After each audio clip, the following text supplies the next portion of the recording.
வணக்கம் மக்களே! ஆடி அமாவாசைக்கு என்னென்ன செஞ்சேன்னு பார்க்கலாம் வாங்க. பருப்பு பாயாசம், சர்க்கரை பொங்கல் செஞ்சேங்க. இது ஒரு பக்கம், அது ஒரு பக்கம் அடுப்பில் வந்து பருப்பு போட்டு சாப்பாடு வடிச்சிட்டேன். பருப்பு வந்து சிறு பருப்பு நல்லா வேகட்டுங்க. அரை மூடி தேங்காய் எடுத்துக்கினேன். அதில் நல்லா பால் எடுத்துக்கணுங்க. கொஞ்சம் தண்ணி ஊற்றி எடுத்துக்கலாம். அச்சு வெல்லம் தாங்க போட்டேன் பாயாசத்துக்கும், சர்க்கரை பொங்கலுக்கும். தேங்காய் ஒரு பக்கம் அரைச்சின்னு வந்துட்டேன். சாம்பார் தாளிச்சேங்க. நல்லா காயெல்லாம் வதக்கிட்டு பருப்பு ஊற்றிடுங்க. அப்புறம் புளி ஊற்றுங்க, டேஸ்ட்டாக இருக்கும். அந்த சைடு வந்து வாழைக்காய் வறுத்துட்டேங்க. அமாவாசைக்கு மெயினாக வாழைக்காய் வைக்கணும். வெல்லம் காய்ச்சிட்டு வடிகட்டி ஊற்றிட்டேன் சக்கரை பொங்கலுக்கு ஒரு சைடு. பருப்பு நல்லா வெந்தது. தேங்காய் பால் ஊற்றுங்க. தேங்காய் பால் ஒரு கொதி வந்தது. வெல்லம் ஊற்றிடுங்க.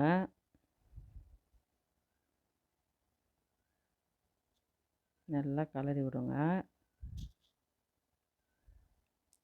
தாளிப்பு வந்து 2 இதுக்கு ஒன்றாவே போட்டுங்க. முந்திரி திராட்சை தாளிச்சிட்டு இது கொஞ்சம் அது கொஞ்சம் போட்டு விட்டுட்டேன்.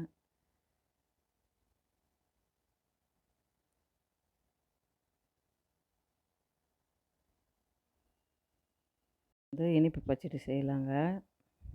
கொஞ்சோண்டு எண்ணெய் ஊற்றுங்க. காஞ்ச மிளகா 2 கிள்ளி போட்டுக்கோங்க. கடுகு உளுத்தம் பருப்பு 2 பூண்டு தட்டி போடுங்க. கருவேப்பிலை போட்டுக்கோங்க. நல்லா வதங்கட்டும். வெங்காயம் போடுங்க. டேஸ்ட்டு வந்து இது மாதிரி செஞ்சால் சூப்பராக இருக்குங்க. மாங்காவை பொடிசாக கட் பண்ணி உப்பு போட்டு கொஞ்சோண்டு தண்ணி ஊற்றி மூடி வச்சுருங்க. நல்லா வெந்து வரட்டும். காரம் கம்மியாக போடுங்க. நல்லா சுண்டி வந்தது வெல்லத்தை போடுங்க. திருப்பியும் தண்ணி விடும், வெல்லம் தண்ணி.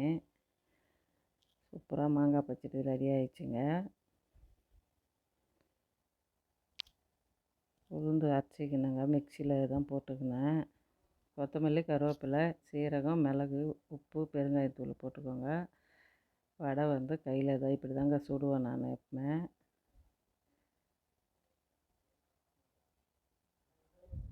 அது ஒரு பக்கம் எடுத்துக்கினாங்க. பூ நம்ம செடியில் பூங்க. பூவெல்லாம் கடையில் வாங்க மாட்டோம். கோவிலுக்கு போயிட்டு வந்தேங்க, காணிம்பாக்கம்.